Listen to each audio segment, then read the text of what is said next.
Students, जैसा कि हमने कहा था, आज हम लोग संस्कृत अनुवाद प्रारंभ कर देंगे और अनुवाद को सीखने का प्रयास करेंगे कि संस्कृत में हम लोग ट्रांसलेशन कैसे करते हैं।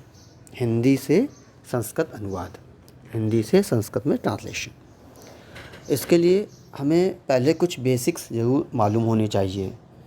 तो मैं एक प्रश्न से प्रारंभ करता हूँ ताकि ये समझ में आ सके कि जो बुनियादी चीज़ें हैं, बेसिक्स हैं, उनकी हमें कितनी आवश्यकता है। तो इसके लिए हम लोग जो है पहले एक प्रश्न करेंगे और उस प्रश्न से समझेंगे कि हमें किन किन चीज़ों की ज़रूरत है और हम उसको किस प्रकार से करें। ध्यान दें। देखें, मैं अगर एक वाक्य लिखता हूँ, वह जाता है, तो अब इसका ट्रांसलेशन क्या होगा। देखें, हाथ से लिखने में ऐसे ही लिखेगा, सुलेख पर मत जाएं, मूल विषय पे जाएं, लेख इसमें नहीं बन सकता है। अब वह जाता है, तो जब हम वह जाता है को संस्कृत में अनुवाद करना चाहते हैं तो हम देखते हैं वह के लिए हमें शब्द चाहिए, तो तद मिलता है। अभी मैं इसमें बुक में दिखाऊंगा। तो उसमें 7 विभक्ति और एक संबोधन मिलाकर 8 हो जाएंगे। सह तौ ते तम तौ तान तेन ताभ्याम तह तस्मै ताभ्याम तेभ्य तस्मात् ताभ्याम तेभ्य तस् तयो तेषां तस्मिन् तयो तेषु। तो कौन सा शब्द लें, यानी हमें शब्द चाहिए। शब्द रूप बहुत सारे होते हैं, तो कौन सा शब्द लें ये देखना पड़ता है। और जाता है, तो जब हम ये देखते हैं तो 5 लकार अभी पढ़ रहे हैं, उसी से काम चलेगा। तो 5 लकार में कौन सा लकार लें और उनमें भी कौन सा शब्द लें। मान लो लट लकार लगा है इसमें, तो लट लकार में पठति पठता, पठंत पठति पठता, पठत पठामि पठावा पठामा। उसी प्रकार से गच्छति गच्छता, गच्छन्ति गच्छसि गच्छता, गच्छत गच्छामि गच्छावः गच्छामः। तो अब कौन सा शब्द लें, तो इन चीज़ों को ही हमें देखना होता है और यहीं से ट्रांसलेशन स्टार्ट हो जाएगा। तो बेस 3 चीज़ें हैं, एक शब्द रूप, एक धातु रूप और एक जो है कारक। देखो, शब्द रूप, शब्द तो मिलेगा ही, राम मोहन सोहन सीता, वो संज्ञा के रूप में हो या सर्वनाम के रूप में हो, ठीक है। सब्जेक्ट ऑब्जेक्ट कैसे भी प्रयोग होगा, उसके हिसाब से उसका हम लोग विभक्ति लगाएंगे। तो शब्द रूप चाहिए। दूसरा धातु माने क्रिया, वर्ब, वर्ब चाहिए। और यहाँ से ही बेसिक ट्रांसलेशन चालू हो जाएगा। फिर कारक क्यों चाहिए। कारक हमें यह बताएगा कि हम शब्द रूप जो दिए हुए हैं, अभी जो मैंने पढ़े थे, जैसे तत्पुल्लिंग मैंने पढ़ा था, सह तौ ते तम तौ तान, तो 7 विभक्ति में है और संबोधन मिलाकर 8 होता है। प्रोनाउन में संबोधन नहीं होगा, बाकी में होगा, बालक में होगा। तो इनमें से कौन सा शब्द लें, ये हम पहचानते हैं कारक से।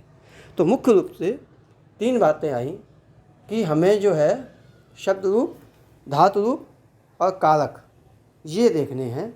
अगर हम शब्द रूप, धातु रूप और कारक याद रखेंगे तो हमें अनुवाद समझ में आएंगे। ध्यान दें। देखो, जब आप शब्द रूप की बात करते हैं, मैंने देखो यहाँ दिखाया है, युष्मत् माने तुम, इसमें भी देखो 7 विभक्ति तक है। ये प्रोनाउन है तो इसमें संबोधन नहीं है। त्वम युवाम यूयम, त्वाम युवाम युष्मान, त्वया युवाम युष्मा भी है, पूरे 7 विभक्ति तक होंगे। ऐसे अस्मत् के, अस्मत् में एक याद करेंगे दूसरा याद हो जाएगा। ये देखें आप, तत्पुल्लिंग के रूप है, सह तौ ते तम तौ तान तेन ताभ्याम तह तस्मै ताभ्याम तेभ्य तस्मात् ताभ्याम तेभ्य। तो इनमें से कौन सा हम शब्द लें, ये चीज़ हमें बताता है कारक। कारक हमें ये बताएगा कि हम कौन सा शब्द चूज़ करेंगे, ठीक है। अब देखते हैं कि ट्रांसलेशन कैसे हम लोग करें। तो बेसिक चीज़ पहले देखें कि हमने यहाँ पर लिखा हुआ है, आप ध्यान दें, शब्द रूप लिखे हैं, एक वचन, द्विवचन, बहुवचन, ये सब प्रथम विभक्ति के हैं। तद पुल्लिंग के प्रथम विभक्ति लिखी है, सह तौ ते, वह, वे दोनों, वे सब, प्रथम विभक्ति लिखी है। पूरा क्या होता है, सह तौ ते तम तौ तान तेन ताभ्याम तह तस्मै, ऐसे 7 विभक्ति तक। लेकिन मैंने सिर्फ प्रथम विभक्ति लिखी है। क्यों, अभी बताते हैं। दूसरा है स्त्रीलिंग का सा ते तहा, एक वचन द्विवचन बहुवचन। अस्मद युष्मत के लिए देखो, युष्मत माने तुम, उसके लिए त्वम युवाम यूयम, और अस्मत के लिए अहम अवाम वयम। ये मैंने प्रथम विभक्ति को लिया हुआ है। दूसरे पेज में भी मैंने यही किया है, क्योंकि वहाँ पर लिख के समझाऊंगा तो ये दो चीज़ें केवल ली है, तीसरी नहीं ली है। और अब देखें, लट लकार मतलब प्रेजेंट टेंस, वर्तमान काल। प्रथम पुरुष, मध्यम पुरुष, उत्तम पुरुष। प्रथम पुरुष, मध्यम पुरुष, उत्तम पुरुष। पठति पठता पठन्ति, पठसि पठता पठत, पठामि पठावा पठामा। तो अब हम इसमें से कौन सा लें, इसको हमें देखना पड़ेगा। तो इसके लिए आप देखें, ये पहली वाली लाइन जो है पठति पठता पठन्ति, अंग्रेजी का थर्ड पर्सन होता है, इसका प्रथम पुरुष होता है। यहाँ मैंने लिखा वह वे दोनों वे सब। अगर वह वे दोनों वे सब हैं तो पहली चलेगी पहली लाइन, यानी कि प्रथम पुरुष चलेगा, 5 में से कोई भी लकार हो। अगर तुम दोनों तुम सब है, देखो लिखा है, तो वो मध्यम पुरुष है, यू, अंग्रेजी का यू सेकंड पर्सन, मध्यम पुरुष संस्कृत में। तो पठा से पठा पठत चलेगा, एक वचन द्विवचन बहुवचन, एक आदमी के लिए, दो के लिए, बहुत के लिए, तो वो तो साफ साफ क्लियर हो जाएगा। लेकिन ये चीज़ आप ध्यान दें कि कौन सी लाइन हम लोग उठाएं। तो हमें पर्सन नहीं भूलना है जो अंग्रेजी में होता है। अभी मैं फिर से रिपीट करूँगा, अंग्रेजी का जो फर्स्ट पर्सन है उत्तम पुरुष होता है। इसमें है हम दोनों, मैं, हम दोनों, हम सब, तो उसके लिए हम पठामी पठावा पठामा लेंगे। तो ये कौन सा शब्द लें, इसके लिए हम ये देखते हैं कि पुरुष कौन सा है, यानी पर्सन कौन सा है। सब्जेक्ट के लिए प्रथम विभक्ति लेते हैं, इसीलिए हमने प्रथम विभक्ति की यहाँ पर अनुवाद लिखा हुआ है। प्रथम विभक्ति के ये देखो लिखे हुए हैं मैंने, प्रथम विभक्ति के सहता होते साते तहा त्वम युवाम यूयम अहम अवाम वयम। अगर बालक होगा तो बालकः बालकौ बालकः, ठीक है। तो प्रथम विभक्ति कर्ता, कार्य को करने वाला व्यक्ति कर्ता होता है। जो व्यक्ति कार्य करता है वो कर्ता होता है। कर्ता में हमेशा प्रथम विभक्ति ही लगती है, इसलिए प्रथम विभक्ति के हमने वहाँ पे लिखे हैं। ये देखो कारक चिन्ह है, तो कारक चिन्ह में कर्ता ने प्रथम विभक्ति, कर्म को जिस पर कार्य का प्रभाव पड़े द्वितीय विभक्ति, कलम से के द्वारा, जैसे बस के द्वारा जाना है, तीर से कलम से लिखते हैं तो कलम के द्वारा लिखते हैं, तो उसमें तृतीया विभक्ति। संप्रदान के लिए, किसी को कोई चीज़ देने लेने के लिए चौथी विभक्ति। किसी से कोई चीज़ अलग होने के अर्थ में से होता है तो पंचमी विभक्ति। अपादान, संबंध जो बताया जाता है काकी केरा दीदी, जैसे मेरा देश, हमारा देश, उसका भाई, उसकी बहन, तो वो संबंध हुआ, षष्ठी विभक्ति लगता है। मैं पर में सप्तमी अधिकरण और संबोधन हे ओ अरे। तो ये चीज़ हमें बताती है कि जो शब्द रूप होते हैं, उन शब्द रूप में जो ढेर सारे शब्द लिखे हैं 7 विभक्तियों में और संबोधन में मिलाकर अगर संज्ञा है तो उनमें से कौन सा चूज़ करें, कौन सा लगाएं। जैसे राम है या बालक है या तद है, सा तोते तम तोता, अब तम उठाएं कि ता उठाएं कि तौ उठाएं, कौन सा शब्द वहाँ से उठाएं, उसके लिए हमें कारक चिन्हों की आवश्यकता होती है। इससे हम पहचानते हैं कि कौन सी विभक्ति लगाई जाए। अब तो हमें क्या देखना है, इन चीज़ों को ध्यान दें। पहला, कौन सा काल है ये पहचानो। जो काल पहचान में आएगा उस काल का ही हमें जो है रखना पड़ेगा लकार। उसके लिए आप ध्यान दें, अगर जो है वर्तमान काल है, जाता है, जा रहा हूँ, अंग्रेजी में इंडेफिनिट कॉन्टिन्यूअस में अंतर है। 4 भेद हो गए, परफेक्ट, परफेक्ट, कॉन्टिन्यूअस, इंडेफिनिट, ये सब इसमें नहीं है। जाता है, जा रहा हूँ, जा रहे हैं, कोई इंडेफिनिट कॉन्टिन्यूअस का मतलब नहीं है। लट लकार है, लट लकार का लगेगा। ऐसे ही अगर भूतकाल है तो लंग लकार लगेगा, मैंने आपको बताया था, ये देखो लंग लकार लगेगा भूतकाल में। अगर भविष्य काल है तो पठिष्यति, पठिष्यता, पठिष्यन्ति, वो लिट लकार लगेगा। जाऊंगा, पढ़ूंगा, खाऊंगा, ऐसे आप पहचानना, अंग्रेजी में भी पहचाना होगा। वर्तमान काल में लट लकार लगेगा। ता है, ती है, ते हैं, मैं जाता हूँ, मैं जा रहा हूँ, मैं पढ़ा रहा हूँ, ये वर्तमान काल है। जब ऐसा होगा तो धातु जो भी होगी, जाना, खाना, पढ़ना, सोना, जो भी क्रिया होगी उसका हमें लट लकार लगाना है। और अगर हमें भविष्य काल दिखेगा, जाऊंगा, खाऊंगा, पढ़ूंगा, पीऊंगा, तो हमें लिट लकार लगाना है, भविष्य काल। अगर भूतकाल है, गया था, गया, पढ़ा था, पढ़ रहा था, तो हम यहाँ पर लंग लकार लगाएंगे। और अगर आज्ञा है तो लोट लकार, तुम जाओ, तुम बैठो, इधर आओ, उधर जाओ। और चाहिए है तो विधिलिंग लकार इसमें आगे है पठेत पठेताम पठेव पठे पठेतम पठेत पठेयम पठेव पठेम। चाहिए के शब्द में तुम्हें पढ़ना चाहिए, उसे आना चाहिए, तो विधिलिंग लकार लगाओ। पहचानना आसान है। तो सबसे पहले हम लोग लकार पहचानें कि कौन सा लकार हमें लगाना है। एक याद कर लें, उसी के आधार पे सब चलेंगे। जैसे पठ के याद किए, पठति पठता, पठन्ति पठति पठता, पठत पठामि पठावा पठामा, लट लकार। तो हस माने हंसना, हसति हंसता, हसन्ति हससि हंसता, हसत हसामि हसावा हसामः। तो ऐसे ही बाकी भी चलेंगे, कुछ चेंज होते हैं, वो पता चल जाता है जब आप पढ़ोगे तो स्टार्टिंग हम कर सकते हैं कि पठ को एक आधार मान लें और पठ धातु ले लिए और लट लकार से स्टार्ट करते हैं। तो ध्यान दें, हम लोग कुछ अनुवाद करके आज पहले प्रैक्टिस करें कि देखते हैं कितना सही होता है। मैं लिखता हूँ और कोशिश करता हूँ आपको समझाने का। मैंने एक अनुवाद लिखा, मैं पढ़ता हूँ। अब आप देखें, मैं पढ़ता हूँ, तो मैं पढ़ता हूँ, कौन पढ़ता है? मैं। कार्य करने वाला सब्जेक्ट, ये हो गया कर्ता।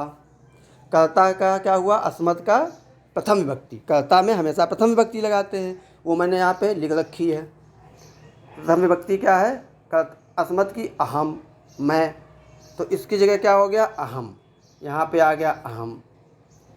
पढ़ता हूँ, वर्तमान काल, जाता हूँ, खाता हूँ, पढ़ता हूँ। तो ये क्या है? पढ़ता हूँ। वर्तमान काल है, वर्तमान काल के लिए लट लकार मैंने यहाँ पे लिख रखा है, लट लकार। लट लकार में अब इतना सारा लिखा है, पठति पठता, पठन्ति पठति पठता, पठत पठामि पठावा पठामा। अब हम कौन सा लें? तो फिर देखो, verb should be according to subject, ये अंग्रेजी का भी रूल है। क्रिया जो है कर्ता के अनुसार होनी चाहिए। मैं कौन सा पुरुष है यहाँ पे, यानी मैं कौन सा पर्सन है? तो मैं उत्तम पुरुष। संस्कृत में उत्तम पुरुष, नीचे वाली लाइन मैं, हम दोनों, हम सब, ये भी बताया था।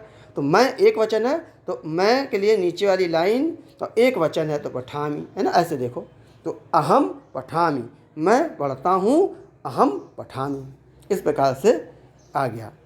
अब अगर हम लोग 2-4 ट्रांजेक्शन का यहाँ पे अभ्यास करें तो हम लोग समझ सकते हैं कि लट लकार पे ही देखें तो सब्जेक्ट किस प्रकार से चूज़ करेंगे और किस प्रकार से ट्रांसलेशन आगे बढ़ेगा, ये बात समझ में आनी चाहिए। अगर प्रॉब्लम हो तो पूछेंगे। मैं दूसरा सेंटेंस लेता हूँ। देखो, मैं लिखता हूँ तुम। अगर यहाँ पे मैं लिखूँ तुम पढ़ते हो, अब ये ट्रांसलेशन मैंने लिया है, तुम पढ़ते हो। तो देखो, कौन पढ़ता है? तुम पढ़ते हो। तुम सब्जेक्ट है, कार्य करने वाला व्यक्ति, इसकी प्रथम विभक्ति लगेगी, यानी युष्मत् की प्रथम विभक्ति। युष्मत् की प्रथम विभक्ति यहाँ मैंने लिख रखी है, देखो, तद की, तद स्त्रीलिंग की, युष्मत् त्वम युवाम यूयम। तो तुम एक वचन है, तुम, तो तुम पढ़ते हो, तो तुम पढ़ते हो। अभी मैं वर्तमान काल का ही सेंटेंस ले रहा हूँ क्योंकि लट लकार मैंने बोर्ड पे लिख रखा है, यहाँ पर देखो, तो लट लकार है, पढ़ते हो, तुम पढ़ते हो, तो लट लकार है, तो लट लकार का ये रूप लिखा हुआ है। अब फिर वही बात, पठति पठता, पठन्ति पठति पठता, पठत पठामि पठावा पठामा। तो कौन सा शब्द इसमें हम उठाएं? पढ़ते हो। तो फिर verb should be according to subject, तुम के लिए। तो तुम के लिए कौन सी लाइन? मध्यम पुरुष, बीच वाली लाइन। एक वचन है तुम, पठसी, तो तुम पढ़ते हो, तो ट्रांसलेशन बनेगा त्वम पठसी, त्वम पठसी। अब अगला सेंटेंस लेते हैं। ऐसे ही हम लोग सब्जेक्ट पे इसको लेकर चलते हैं। ध्यान दें, मैं लिखता हूँ वे पढ़ते हैं, पढ़ते हैं। अब ट्रांसलेशन को देखें। वे पढ़ते हैं, कौन पढ़ता है? वे। कार्य करने वाला व्यक्ति सब्जेक्ट, कर्ता। कर्ता की जब कार्य करने वाला व्यक्ति है सब्जेक्ट, कर्ता ने कर्म को कर्ण से कारक चिन्ह याद करें ना, तो कर्ता में प्रथम विभक्ति लगेगी। तो वे के लिए प्रथम विभक्ति और बहुवचन, वे बहुत सारे लोग, तो तद पुल्लिंग में बहुवचन देखेंगे ना, प्रथम विभक्ति सहायता होते, यानी वे माने वे और वे सब माने ते। तो ये आ गया वे के लिए ते। पढ़ते हैं। अब पढ़ते हैं ये कौन सा है लकार? वर्तमान काल है, लट लकार है, बोर्ड में लिख रखा है लट लकार। पढ़ते हैं। अब फिर वही बात रिपीट होगी, पठति पठता पठन्ति पठति पठता पठत पठामि पठावा पठामा में कौन सा हम लेंगे? तो पढ़ते हैं verb should be according to subject, कार्य करने वाले के हिसाब से। वे कौन सा पुरुष है? वे प्रथम पुरुष है, अंग्रेजी का थर्ड पर्सन, पहली लाइन, पठति पठता पठन्ति, तो बहुवचन है पठन्ति, तो वे पढ़ते हैं, ते पठन्ति। ट्रांसलेशन होगा वे पढ़ते हैं, ते पठन्ति। तो इस प्रकार देखें, जो बेस है वो क्लियर होने लगेगा कि किस प्रकार से हमें ट्रांसलेशन आगे बढ़ाना है। और एक दो की हम लोग प्रैक्टिस कर लेते हैं। वे हो गया, मतलब हम देते हैं तुम दोनों पढ़ते हो, तुम दोनों पढ़ते हो, पढ़ते हो, ये ट्रांसलेशन है, तुम दोनों पढ़ते हो। फिर कौन पढ़ता है? तुम दोनों। तो कर्ता की प्रथम विभक्ति, तो युष्मत तुम दोनों, तो युष्मत की प्रथम विभक्ति त्वम युवाम यूयम, दोनों के लिए दो वचन, तो त्वम युवाम, युवाम आ गया तुम दोनों, तो तुम दोनों के लिए हमने ले लिया युवाम। पढ़ते हो लट लकार, लट लकार ये लिखा हुआ है, पठति पठता पठन्ति पठति पठता पठत पठामि पठावः पठामः। पढ़ते हो तुम दोनों के लिए, तो तुम दोनों कौन सा पुरुष है? हाँ भाई, इनमें से कौन सा लेंगे? पठति पठता पठन्ति इतने लिए 6 लिखे हुए हैं, 9, तो इन 9 में कौन सा शब्द लेंगे? तो तुम दोनों के लिए, तुम दोनों, तुम मध्यम पुरुष है, तो मध्यम पुरुष वाली लाइन है पठसि पठता पठत, और दोनों के लिए तो द्विवचन है, तो द्विवचन के लिए पठत्था। तो ट्रांसलेशन क्या बना? युवाम पठथा, तुम दोनों पढ़ते हो, युवाम, देखो ये सर्किल किया हुआ है, युवाम पठथा, तुम दोनों पढ़ते हो, युवाम पठथा। हम लोग अगला देखते हैं।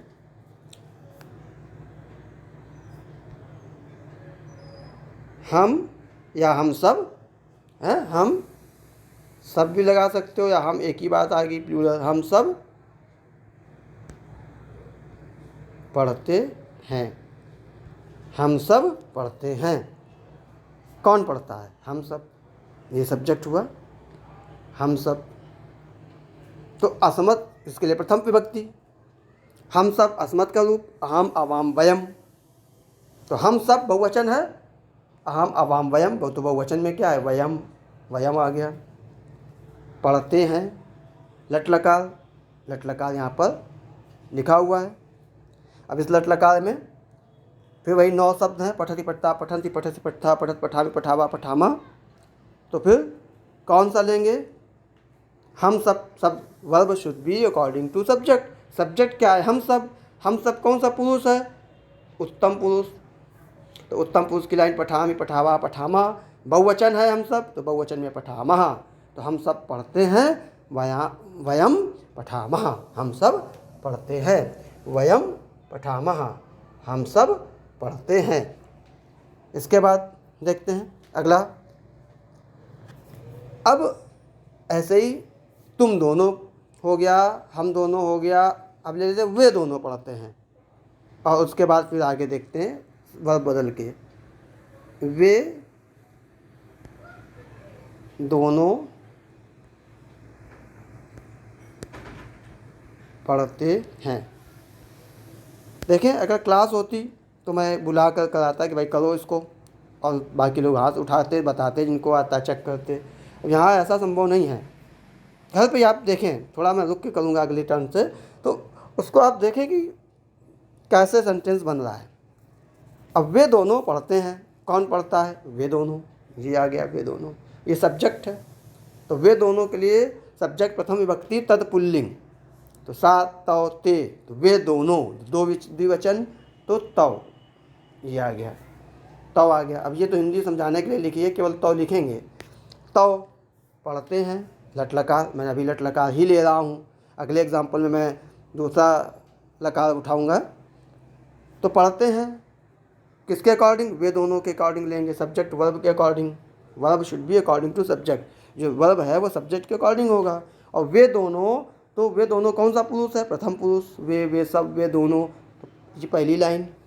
पठति पठता पठन्ति, दोनों तो द्विवचन है, पठता, तो वे दोनों पढ़ते हैं, तौ पठता, तौ पठता। इस प्रकार से ये सेंटेंस हो गया। अब आप देखें कि अगर मान लो सेंटेंस होता वह हंसता है, वह हंसता है, तो आपने याद तो कर रखा है पठ के रूप, तो काफ़ी ऐसे तो चलेगा। पहले कौन हंसता है? वह, तो वह के लिए सहा आ गया। वह हंसता है, तो वह प्रथम विभक्ति लेंगे, सात होते, एक वचन है, सहा। हंसता है, वर्तमान काल, हमें वर्तमान काल का पठ का याद है, इसी से बनाओ। यही मैं कहना चाह रहा हूँ कि आपको पठ के पहले पाँचों याद करने हैं। अब यह क्या है? पठति पठता पठन्ति, पठति पठता पठत, पठामि पठावा पठामा, तो क्या हो जाएगा? हसति हंसता हसन्ति, हसति हंसता हसत, हसामि हसावा हसामा। वह हंसता है, तो सब्जेक्ट क्या है? वह, प्रथम पुरुष, तो पठति पठता पठन्ति, यहाँ पर आ जाएगा हसति हंसता हसन्ति। एक वचन है, तो ये आ गया हसति, तो वह हंसता है, सह हसति। इस प्रकार से हम सेंटेंस आगे बढ़ाएंगे। अब अगले टर्न पर हमारा प्रयास होगा कि हम पहले द्वितीय विभक्ति को भी ले लें और तृतीय विभक्ति को भी ले लें। तो पहले शॉर्ट में ऐसे अनुवाद समझाएंगे, जब तक अच्छे से साधन नहीं है कि एक्चुअली ये लिख कर वैसे समझाने में ज़्यादा अच्छा रहता। बाद में प्रयास करेंगे उसको पावर पॉइंट वगैरह में, लेकिन अभी मैं जो प्रयास कर रहा हूँ उसको आप लोग देखें, और जो ना समझ में आ रहा हो उसको पूछें, बाद में बाकी इसको हम लोग कंप्लीट कर लेंगे।